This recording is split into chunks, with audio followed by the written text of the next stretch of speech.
Welcome into episode number 10 of the Degenerate Football Podcast. Just making money left and right, dominating. Last week we were 3-1 on this very podcast.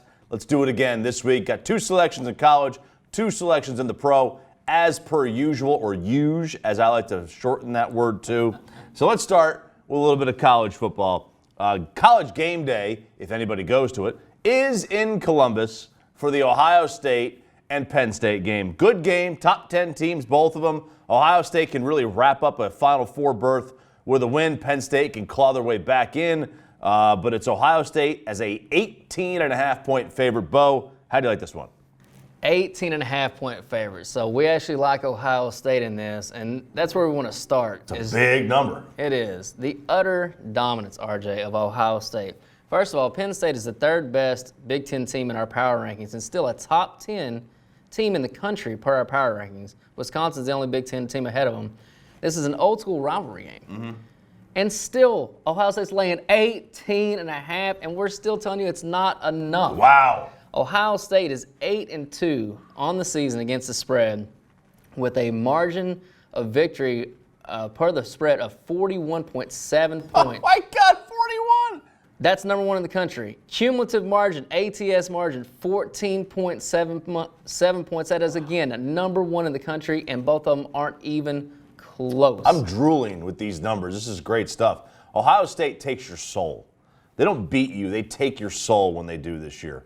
What they're doing, the one game that they didn't really take your soul was Rutgers last week. So that's a big factor in this, actually. And people say, well, they were 52-point favorite. They won by 35. Who cares? They care. And why do they care, RJ? They weren't voted number 1 in the football playoff roll. No, they weren't. All this dominance and this complete they're boat racing everybody in the country. Still didn't get the number 1. They are very disappointed about that. They're going to come in extra motivated. They're going to look to blow out Penn State in this game. Not 18.5, more like 28. All right. That's one part of it. The second part of it is some of the trends. So Penn State is 6-17 as a dog of 10.5 to 21. That doesn't happen very often to them, right? That's since 1992. That's a 26% cover rate. So even when they are big dogs, they still don't perform. They're big dogs for a reason. Right. Ohio State is 99-71 versus winning teams since 1992. That's 58% cover. And here's one thing that I uncovered this week that's kind of blowing me away. Ohio State, since 92, is 130-97. That's 57% in conference, RJ. So to put that in perspective. And the reason why, real quick, the reason why 1992 matters, I mean, none of those players are here. It just shows that they're undervalued. Right. Or even or overvalued if you're the other way. Yeah, they cover no matter what the value. Yeah. So if you laid money with Ohio State in every conference game since 1992, so you just walked to the window and just said, hey, whatever it is, if you're a dime player, right, you would be up a little over $23,000 today if you just blindly bet Ohio State every conference game since 1992. So that, coupled with the added motivation, coupled with the fact that, again, they're still that much more dominant than everybody else in the country right now.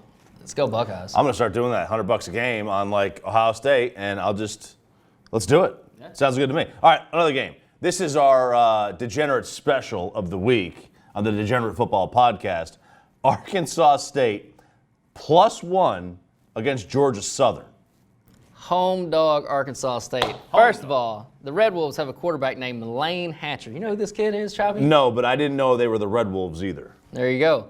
So he is the Arkansas State high school football record holder for passing yards in a career. He actually originally committed to Alabama, went through the transfer portal, landed at Arkansas State. Their starter gets hurt. Boom, he gets in. All he's done, RJ, against conference opponents is put up a passer rating of 168.5. Not too shabby. No, that's better than the perfect rating in the NFL. Yeah.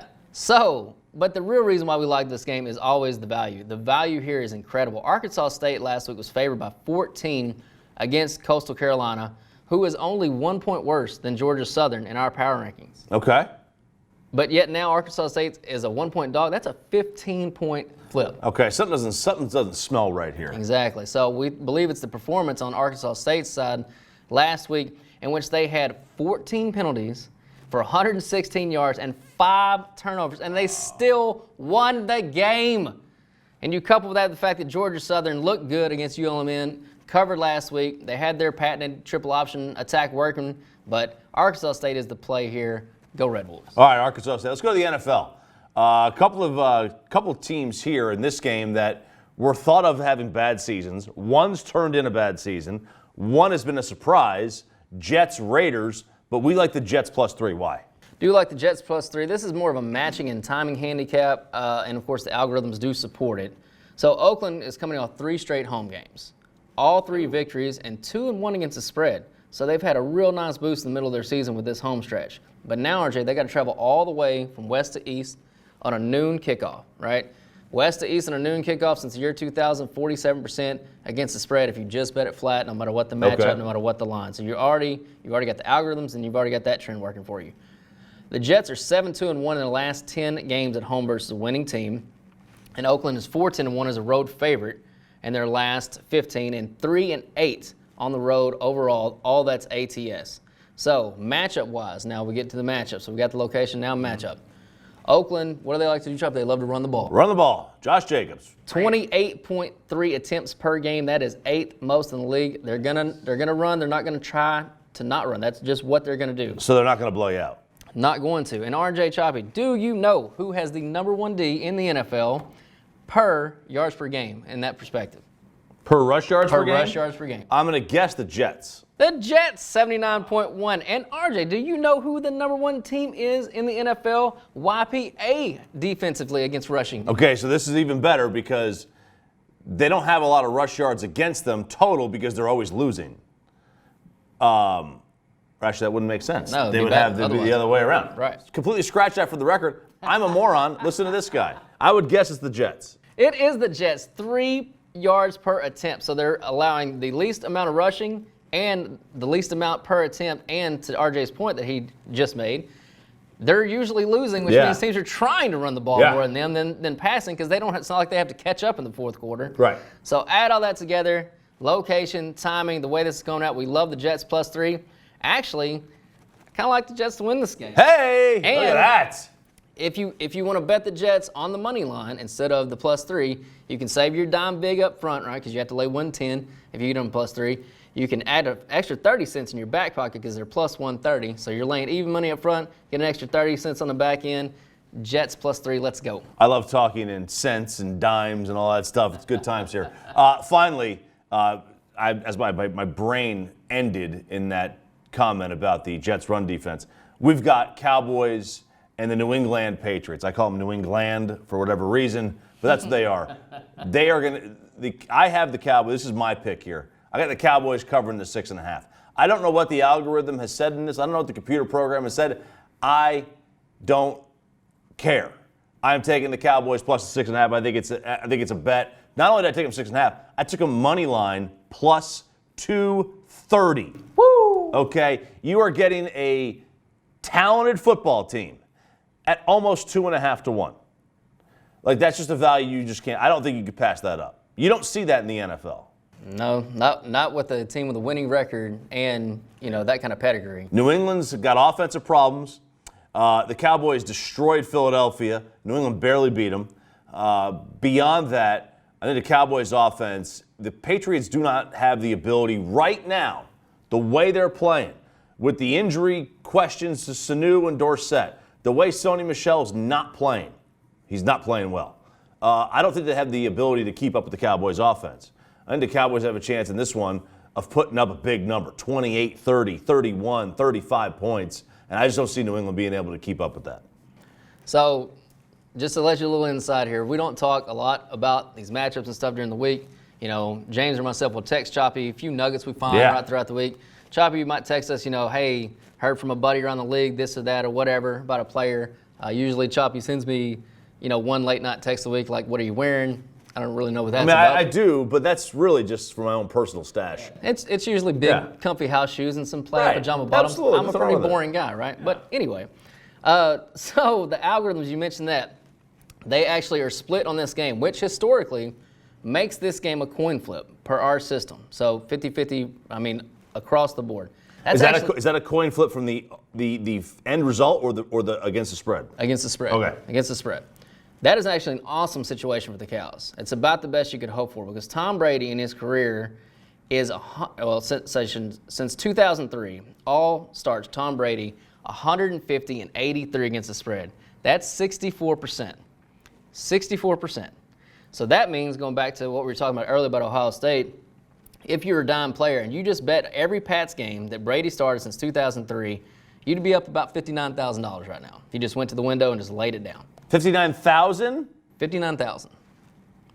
So, when you're looking at a 36% cover rate probability, that ain't great. But we just told you the algorithm is split, which makes it 50-50. So you just upgraded yourself 14%, right? 59,000. It's a lot of money. All right. God. One sneaky thing, though, we did uncover looking through this game, because like I said, when Choppy texts me something like that he's going to take a game or something early, man, I'm going to start digging in. So digging into it, Dak Prescott in his career, Choppy, 33-23 against the spread. That's 58.9% covering. All right, that's pretty good. That's really good. You don't see that all. That's Blindly bet. Blindly bet whatever the spread is for the Cowboys, 58%, almost 59%. right. That's like Peyton Manning territory, but for his career, something around in there. So that's actually really, really good. The ultimate thing to me on this, Choppy, it's one of those games, it's a one-question game. And the question is, and it's not, some people said the line's not right. The line's fair. The Pats are 3-point better than the Cows in our power rankings on our neutral field. You give them 3.5 from Foxborough. It's 6.5 right now. There's no delta there, so there's no value there. The question in this game is, which one of these teams is actually any good? Yeah. Because if you look at their performances, the Cows are 6-4. They're 6-4 against the spread also. And they have been beaten, or they've beat the worst team in the league, in Miami at the time, the third worst team in the Skins, and the fourth worst team, the Giants, twice. Right? And if you look at the teams they have not covered against, it's the three teams that we would all believe right now would make the playoffs. Minnesota, Green Bay, New Orleans. Saints. And then the Jets threw in there as well. The Jets are an outlier. That stuff happens in the NFL. It does. It's the NFL. But the three teams that we all feel good about right now today making the playoffs, they have not beaten and did not cover. The Patriots on the other side are in the same situation. The AFC and NFC East are playing each other, so you got to remember they're playing the same opponents. You got common opponents everywhere, right? That's good. The Pats are 9-1 overall, 7-3 against the spread. Shocker that they're 70%, right? But they have failed to cover against the only playoff team that we think they're in the playoffs right now, Baltimore, that they played. Right. They got their brakes beat off of them by Baltimore, actually. So it leaves me with the question is, which one of the teams is going to step up and actually be a good football team and beat a good football team? Because right now, neither of these teams have beaten a good football team. They haven't. So getting 6.5 against two teams that have not beat a good football team, it's not bad value. The +2 to 1 with a quarterback that covers 58.9% of the time, again, not a bad value. Not an official play for us, but man, if you Choppy feels that he's answered that question, if you can answer that one question, which one of these teams is actually good, that's the side you lay your money down on. Just remember, and then you're going to hear it here first. Patriots, Bills, Rams, Bears. Those are the Cowboys' next four. They're going to boat race at least three of these teams. Three. Teams with bad offenses do not beat this Cowboy team, right? Yep. And you've got to answer yourself. The other question is, do the Patriots right now have a bad offense? And I think they might. So there is episode 10 of the Degenerate Football Podcast. It'll be on my YouTube page. It will be at 105throughthefan.com on the website, at 105throughthefan on Twitter, at RJ Choppy, and of course the Football Glory Hole guys. At FBall Glory Hole on Twitter, and our podcast, the Football Glory Hole Podcast, anywhere you find podcasts. We will talk to you Monday morning, Sean and RJ, or as he's referred to as Shan nationally. That's 5:30 to 10 every single weekday on 105 Through the Fan. See you later, boys and girls.